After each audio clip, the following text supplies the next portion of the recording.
Que negócio é esse, Sebrae? Que negócio é esse, Sebrae? Que negócio é esse, Sebrae? Que negócio é esse, Sebrae? Fala, galera! Eu sou a Karina Pereira e no episódio 71, o último da terceira temporada, Que Negócio é Esse, Sebrae? Você vai conhecer estratégias para melhorar a experiência do cliente, hein? Você já pensou em ir a um restaurante e literalmente jantar vendado? Essa é a proposta do Una Jantar Secreto, criado pelo chefe Beto, que é nosso convidado hoje. Seja muito bem-vindo. Muito obrigado. E quem também está aqui com a gente, nosso parceiro que já veio várias vezes, é o Júnior Enes, que é o consultor especialista do Sebrae. Bem-vindo mais uma vez. Obrigado. Eu queria que você respondesse para a gente começar, o que é essa experiência para o cliente? Como que isso é importante? Legal. Olha que bacana. A própria palavra já traz um resumo do que é esse movimento que hoje está muito presente dentro das empresas, dentro dos negócios, né? A experiência do cliente nada mais é do que o resultado daquilo que ele percebe, seja o olfativo, seja ele o sensorial, o cognitivo. Esse conjunto de experiências que o cliente vivencia dentro de um modelo de negócio, a gente chama de experiência do cliente. A gente precisa entender que a experiência do cliente também não é só aquele momento que ele está vivenciando ali. A experiência do cliente começa muito antes, quando a gente começa a planejar como encontrar esse cliente, como que esse cliente vai nos encontrar. Então a gente chama isso também de jornada. Conhecer a jornada do cliente, a gente identifica pontos onde a gente precisa cuidar para que essa experiência seja memorável. E quando isso é positivo, isso é muito legal, a experiência do cliente ela é bem-sucedida. O Beto é um jovem chefe, né? Tem 28 anos, estava contando aqui pra gente. Eu queria que você contasse um pouco como que você criou esse negócio. O Una, ele surge primariamente, né, é o que eu falo, vou repetir aqui com vocês o discurso que eu uso em todos os jantares, da minha vontade de criar. Desde criança sempre fui muito criativo, sempre gostei de inventar e desenvolver coisas novas. O Una, ele surge muito dessa criança inquieta que ainda vive aqui dentro. E aí eu tive muita experiência com culinária internacional, só que a minha pegada sempre foi muito de cozinha brasileira. Por causa da minha mãe. Minha mãe teve um bar por muito tempo, e eu cresci dentro da cozinha desse bar com ela, e foi ali que eu comecei os meus primeiros passos dentro da cozinha. E eu conheci vários projetos em São Paulo que faziam algo parecido com o Una, mas que não era tão focado assim na experiência. Então, você tem um movimento hoje no Brasil que é o movimento de anti-restaurantes, onde a pegada é mais ou menos essa. As pessoas vão, elas não sabem o menu, não sabem o local muitas das vezes, só que dentro desse movimento, poucos trazem essa questão da experiência sensorial, né? Que eu acho que é o grande diferencial hoje do Una. E a pessoa sai de lá o quê? Encantada? Olha, o pessoal tem saído muito feliz. O pessoal tem saído muito feliz.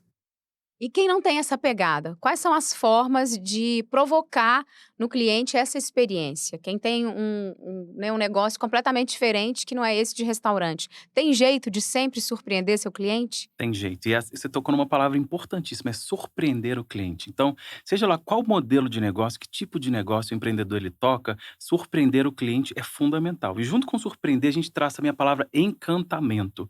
Então, entender essa jornada do cliente, principalmente, o que ele gosta, o que ele pensa, conhecer o cliente profundamente, a gente consegue identificar o que ele costuma pensar, principalmente ali, aonde ele sente alguma dificuldade, aonde pode acontecer algo que foge do controle do nosso cliente. É ali que essa empresa tem que atuar, ela tem que chegar com soluções, resolver problemas, curar a dor com o cliente, com todas as ações que ela tem ali planejado no dia a dia. Isso agrega valor ao negócio? Totalmente. Agregar valor, isso é muito rico. Por quê? Agregar valor é barato. Muitas pessoas pensam que agregar valor dentro de um negócio, a gente precisa de um investimento muito alto.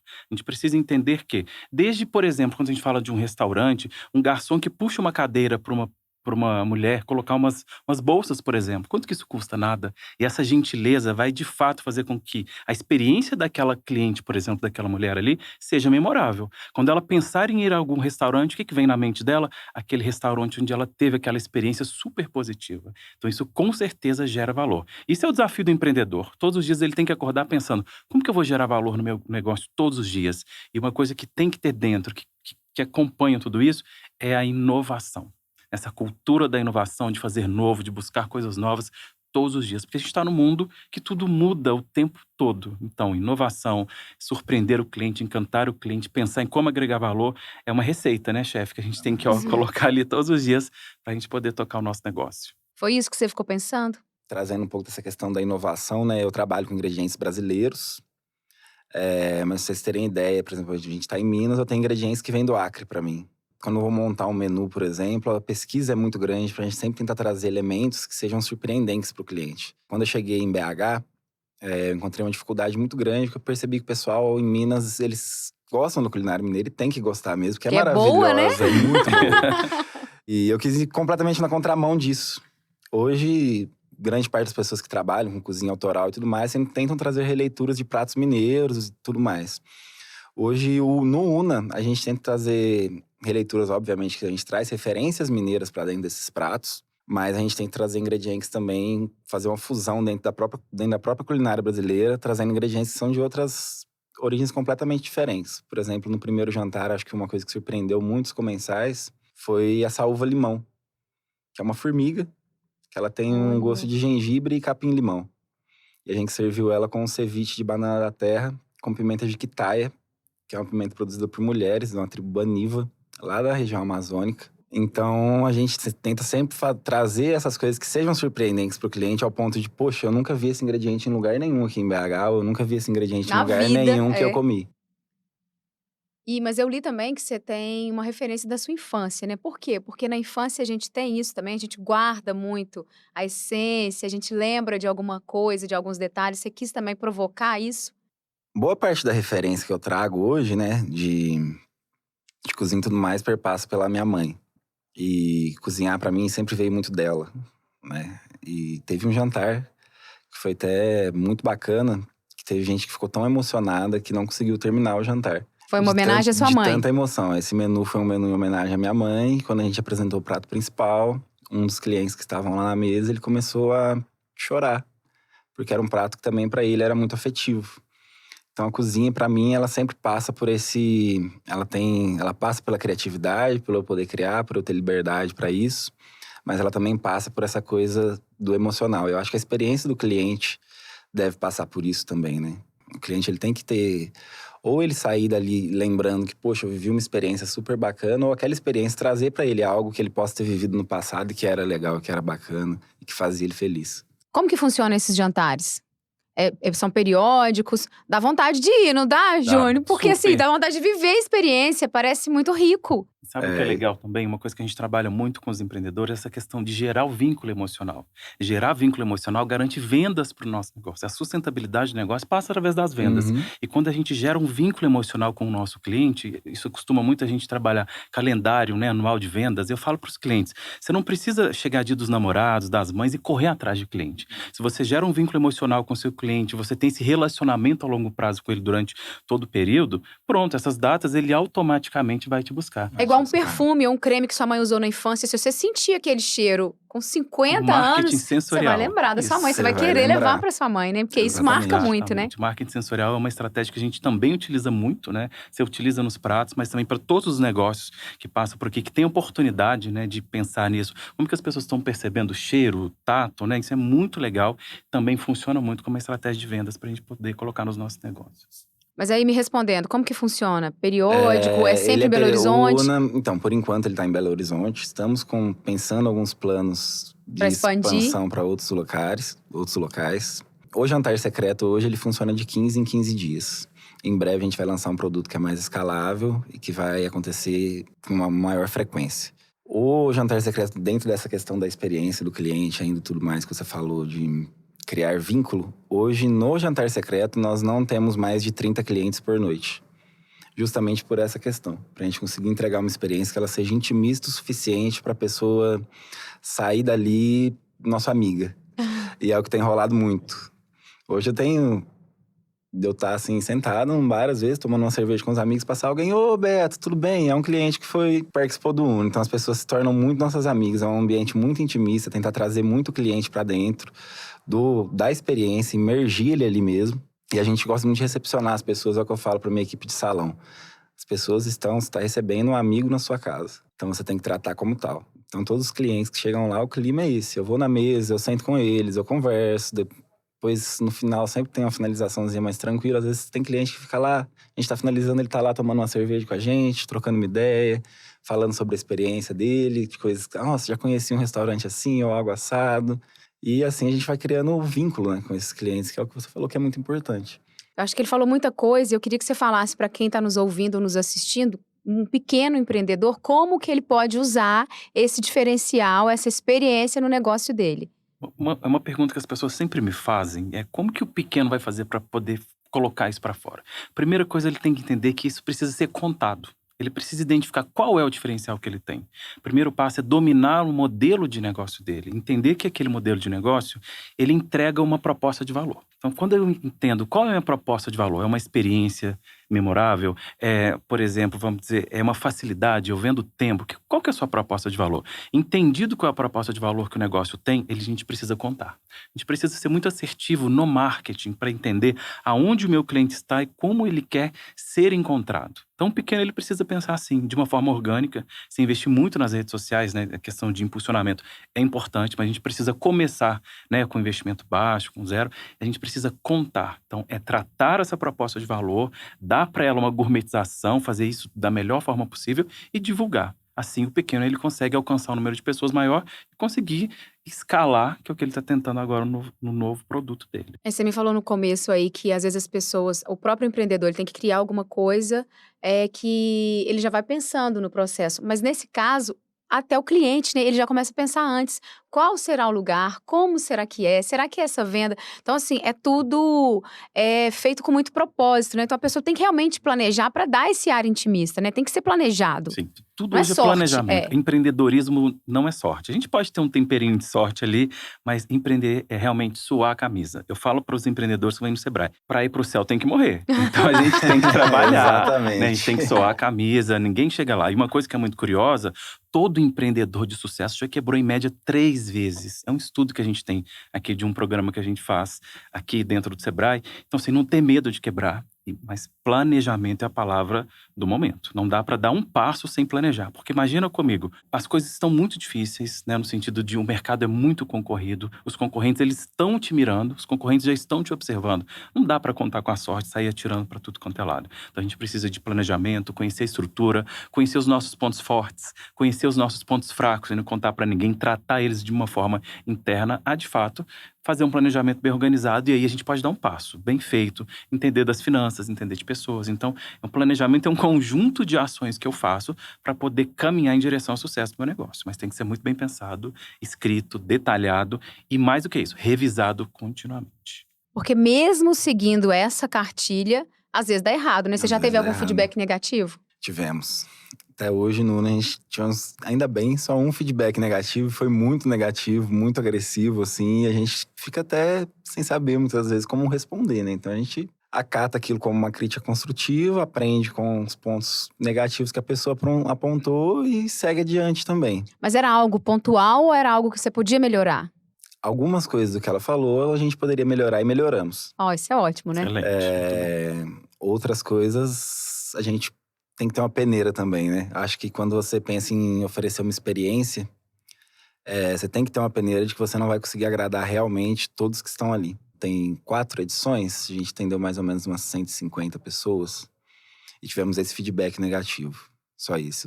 Todos os outros foram positivos, todo mundo tem gostado muito, então tem que saber selecionar também. Acho que o empreendedor ele precisa entender, senão você desanima. O empreendedor precisa entender que a prestação de serviço, principalmente a prestação de serviço, vamos dizer, a jornada do cliente, ela é muito subjetiva. Uhum. Né? Então, tem gente que sai de casa que não está num bom dia. Então, a percepção daquele produto ou serviço, daquele consumo, não vai ser muito legal. Então, a gente precisa realmente, é o que você falou, entender se realmente é algo dentro da minha estrutura que eu posso melhorar, que eu preciso mexer, mas também entender que às vezes o cliente não está num bom dia, né? A gente tenta o contato com ele, se aquele dia ele não estiver muito aberto, eu tento novamente mais para frente, mas a gente precisa, de fato, tentar entregar para o cliente uma tratativa bem legal e o cliente, no final, sair dali satisfeito com o que a gente ofereceu para ele. Agora, eu queria que vocês dessem um conselho para quem quer empreender e quer criar uma coisa nova. Qual que é o cuidado que esse empreendedor deve ter para criar algo novo, assim?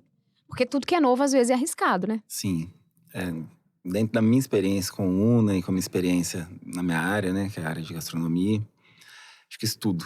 Acho que é o empreendedor, ele sentar, ele estudar, ele buscar referências, porque ideias não surgem do nada. O principal conselho que eu poderia dar para alguém que fala, quero criar algo novo, algo diferente. Então estuda, olha o mercado, olha o que a galera faz, pensa se é um bom negócio você ir na contramão, porque muitas das vezes a gente pensa, pode ser um bom negócio eu ir na contramão, que nem no meu caso.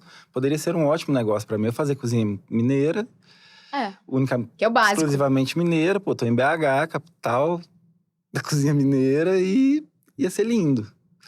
Financeiramente, pra mim, estaria melhor, tudo estaria melhor. Mas você tem que ter um pouco de identidade também e, às vezes, acreditar no teu negócio. Eu tenho um amigo que ele é terapeuta e um dia ele virou pra mim e falou: você acredita na tua profissão? Eu falei: você acredita na minha profissão? Ele falou assim: não, então você vai ter sucesso. Então, acho que primeiro é estudo e segundo, você acreditar na tua profissão. Sabe? Acho que independente do que você tá fazendo, é você acreditar que você é capaz de fazer aquilo, que você consegue. E correr atrás. E foi o que você falou, pra ir pro céu, tem a gente que tem que morrer. morrer. E a gente tem que ter esse espírito da cultura da inovação a todo momento. Quando a gente quer criar alguma coisa nova, o que você trouxe? Eu posso mergulhar no Oceano Azul, onde está muito livre, e esse produto ou serviço chegar ali e ninguém conhece. Então, tem um desafio de marketing pela frente, fazer com que eu seja conhecido. Eu tenho um desafio de contar o meu diferencial. É um pouco mais difícil, eu falo assim, é um mercado a desbravar, mas você não tem muitos concorrentes. Ou eu vou para um mercado vermelho, o oceano vermelho que a gente chama, onde está todo mundo ali brigando, e você entra e você só vai ser mais um naquele meio ali. Então é importante, mesmo que eu vou optar em entrar no oceano vermelho, em ser mais um ali, eu preciso também hoje identificar qual que é o meu diferencial, qual que é a minha vantagem competitiva, o que é que eu tenho de melhor, né? A frase que eu sempre pergunto para os empresários aqui no Sebrae é a seguinte: por que eu devo comprar de você e não do seu concorrente?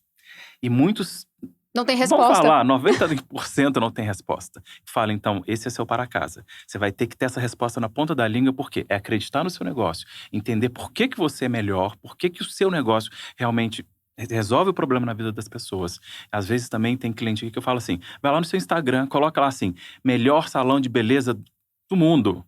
E tem empresário que fala: uai, mas eu posso? Eu falo: mas o que te E impede? se você não acreditar, quem que vai Exatamente. Quem que vai acreditar? E o cliente acreditar? vai falar… E às vezes nessa onda de não acreditar, eu vejo muita, principalmente dentro da área de gastronomia, muita gente quebrando literalmente, porque não acredita no negócio, entra numa guerra de preços. Simplesmente por não saber qual que é o valor do teu produto. começa a ficar no vermelho, né? Trabalhar no vermelho. Exatamente, onde que tá agregado o valor do teu produto e onde que você pode cobrar literalmente por isso, lucrar em cima disso. Simplesmente porque entra nessa coisa de não acreditar no negócio, de não conhecer, muitas das vezes, o próprio negócio. Qual que é o diferencial do seu negócio? De não conseguir responder essa pergunta que você fez. Por que eu devo comprar de você e não do teu concorrente? Isso é fundamental. Eu falo que a vantagem competitiva, né? De novo, o nome traz vantagem porque te deixa à frente do seu concorrente e automaticamente você é mais competitivo, né? Você tem argumentos, você tem tudo isso. E eu vejo grandes empresas investindo uma grana, sabe assim, para entender qual que é a minha vantagem competitiva, o que vai me deixar à frente.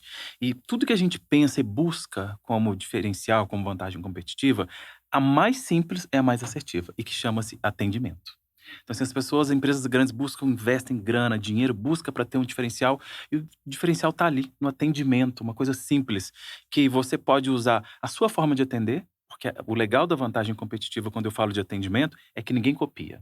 Ninguém copia o seu jeito de falar, o seu jeito de abordar, de entregar ao cliente. E quanto que custa isso? De novo, nada. É muito barato, é muito simples você começar a pensar. É por isso que eu trago essa questão da Então, mas você cultura da inovação. Só te interrompendo, você falou que não custa nada, mas é um diferencial muito caro, porque ninguém pode ser você. Exato. Então, assim, às vezes, aquilo que você pode oferecer, ninguém pode, e não te custa nada, porque é o seu talento, o seu carisma, e isso vale muito, principalmente quando você falou que é um formato intimista, né? Sim, sim. Isso agrega Eu acho valor. que essa questão de ninguém pode ser você, eu ainda fico meio assim, porque que nem no Una, por exemplo, os garçons, eles são super conectados com a proposta do que a gente quer oferecer. Eles são treinados para tratar os clientes, por exemplo, pelo nome.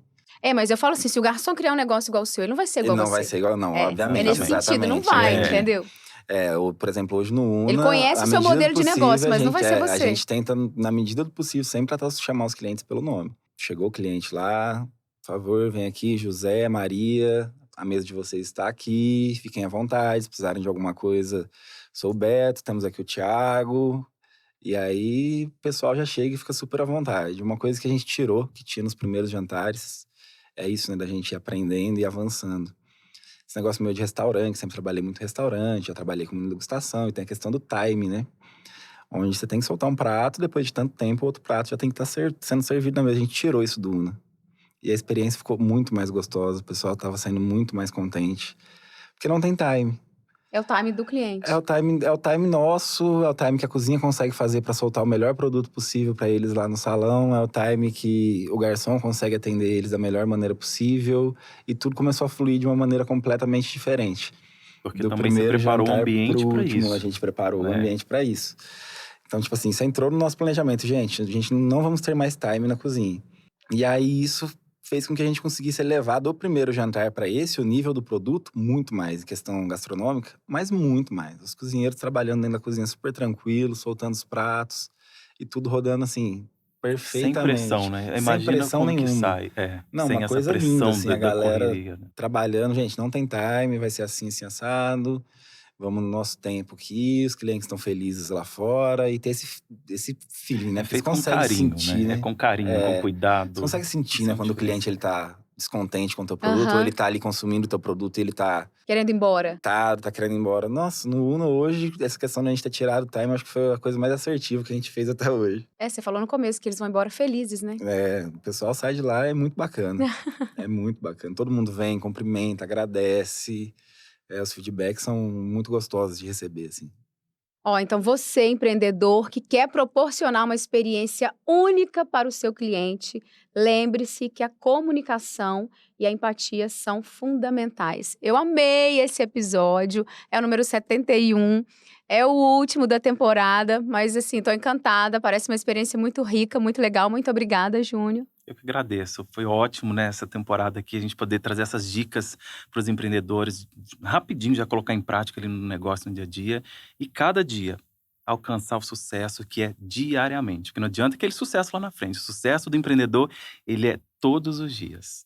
Muito obrigada, chefe Beto. Eu que agradeço a oportunidade de estar aqui conversando um pouquinho com vocês. E espero vocês em breve no Uno.